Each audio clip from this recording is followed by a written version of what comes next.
जरा सतर्क हो जाइए क्योंकि ये खबर सिर्फ एक न्यूज नहीं, एक चेतावनी है। घोड़ासहन में पुलिस ने जिस साइबर गिरोह का पर्दाफाश किया है वो सीधे आपके बैंक अकाउंट तक पहुंच सकता था। जी हां, पूर्वी चंपारण जिले में भारत नेपाल सीमा से सटे घोड़ासहन थाना क्षेत्र में पुलिस ने बड़ी कार्रवाई करते हुए साइबर फ्रॉड और हवाला के नेटवर्क का भंडाफोड़ किया है। साइबर थाना और स्थानीय 4 थानों की संयुक्त टीम ने घोड़ासहन मेन रोड बाजार और बीरता चौक स्थित करीब आधा दर्जन दुकानों पर छापेमारी कर करीब 69 लाख रुपए कैश जब्त किए हैं। साइबर डीएसपी अभिनव परासर ने बताया कि पुलिस को सूचना मिली थी कि सीमावर्ती इलाके से साइबर फ्रॉड का पैसा नेपाल भेजा जा रहा है और इसका ट्रांजैक्शन नेपाली खातों में किया जाता है। इसी सूचना के आधार पर छापेमारी कर कार्रवाई की गई।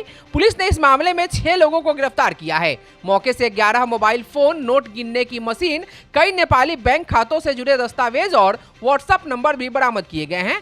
जांच में यह भी सामने आया है कि यह संगठित गिरोह बड़े स्तर पर ठगी का नेटवर्क चला रहा था और अब तक करीब 50 करोड़ रुपए से अधिक की हेराफेरी कर चुका है। यह गिरोह आम लोगों के खातों का इस्तेमाल कर पैसों का ट्रांजैक्शन करता था और इसके बदले मोटी रकम कमाता था।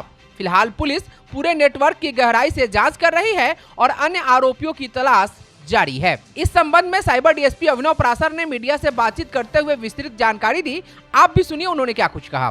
पुलिस अधीक्षक महोदय मोतिहारी एवं जो बिहार पुलिस मुख्यालय का जो मार्गदर्शन है उसके अंतर्गत जो शहरी जो मोतिहारी की जो सीमावर्ती क्षेत्र है उस पर विशेष निगरानी रखी जा रही थी और साइबर सुरक्षा प्रभाग के द्वारा भी लगातार म्यूल अकाउंट्स एवं इससे संबंधित जो भी अपराध है उसके ऊपर कार्रवाई करने हेतु निर्देशित किया जा रहा था। और इसी संबंध में मोतिहारी साइबर थाना को गुप्त सूचना मिली कि कुछ लोग वहां पर भारी मात्रा में कैश एवं यूएसडीटी का ट्रांजैक्शन करते हैं एवं इतना ही नहीं जो मल्टीपल अकाउंट्स होते हैं उसका वो इस्तेमाल करके उसमें पैसे मंगाते हैं और उन पैसों को फिर रीट्रांजेक्ट किया जाता है क्रॉस बॉर्डर, मतलब नेपाल के अकाउंट्स में भी उन पैसों को भेजा जाता है।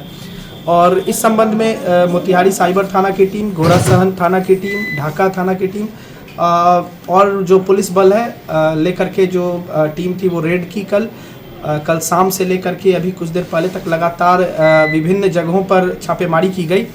और छापेमारी के दौरान विभिन्न जगहों पर विभिन्न प्रकार के जो ऐसे कार्य है जो अवैध है जिसको करना प्रतिबंधित है उसको उस कार्य में संलिप्त व्यक्तियों के घर पे, दुकान पे छापामारी कर कुल लगभग 56,71,600 रुपये भारतीय मुद्रा एवं 13,67,800 रुपये नेपाली करेंसी जो है ये बरामद की गई है। इसके अतिरिक्त 11 मोबाइल, एक कैश काउंटिंग मशीन, टैब एक ये चीज़ बरामद की गई है। इसके अलावा बहुत सारे बैंक अकाउंट्स बरामद किए गए हैं।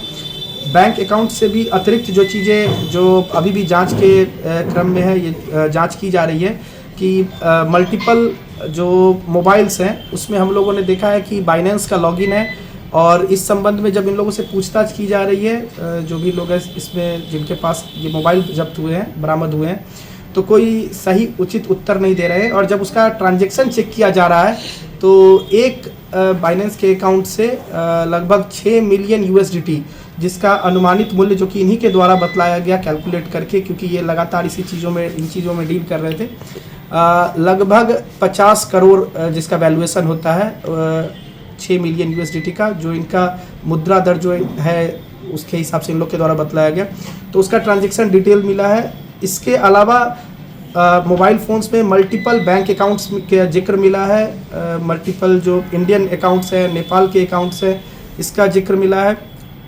कुछ ऐसे ऐप्स मिले हैं जिस ऐप्स में EKYC एटसेट्रा करने का जो प्रक्रिया चीज़ें होती हैं जो उन सब चीज़ों का भी जिक्र मिला है और विशेष अनुसंधान इनके ऊपर इसके संबंध में किया जा रहा है। 2 विभिन्न चीज़ें हैं, एक है भारतीय नेपाली मुद्रा जो कि बहुत ही सेंसिटिव इशू है अभी के टाइम में, आप लोग देख रहे होंगे कि विभिन्न जगहों पर इस संबंध में पुलिस कार्रवाई कर रही है। और दूसरा ये जो USDT और म्यूल अकाउंट्स का यूज जो है, जो अकाउंट्स बरामद हुए उसमें बहुत जगहों से शिकायत भी दिखा है, जो इनके द्वारा भी बतलाया कि हाँ सर बहुत सारे अकाउंट जो है वो फ्रीज है और इन्होंने अपनी गलती स्वीकार की है जो मुख्य जिनके अकाउंट से USDT का डिटेल मिला है और बाकी, और पुलिस अभिरक्षा में लेकर के इनसे पूछताछ की जा रही है। आगे जो भी ये कांड दर्ज करके जो भी विधि सम्मत कार्रवाई है वो की जाएगी।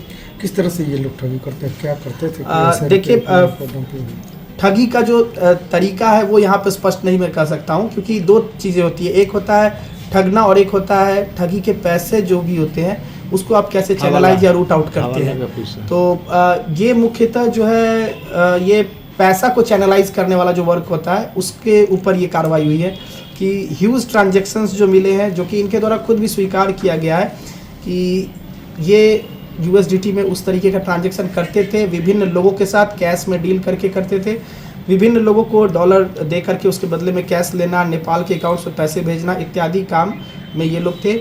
और इसमें एक जो बुजुर्ग हैं इनकी भी हम लोगों ने जो स्टेटमेंट ली है, तो इनसे जो पूछताछ किया गया तो इनके द्वारा बताया गया कि हाँ जो भारतीय नेपाली मुद्रा का जो डील होता है वो ये करते थे। और इस संबंध में हम लोगों ने जो एजेंसी है, संबंधित एजेंसी, उससे भी संपर्क किया है। आगे जो भी विधि सम्मत कार्रवाई है वो की जाएगी। एक तरह से हवाला का ये लोग काम करते हैं। देखिए स्पष्ट वो शब्द मैं इस्तेमाल नहीं कर सकता हूँ, बाकी जो ट्रांजैक्शन है या फिर जो नेपाल का जो अकाउंट्स मिला है उससे बहुत हद तक वो स्पष्ट हो रहा है।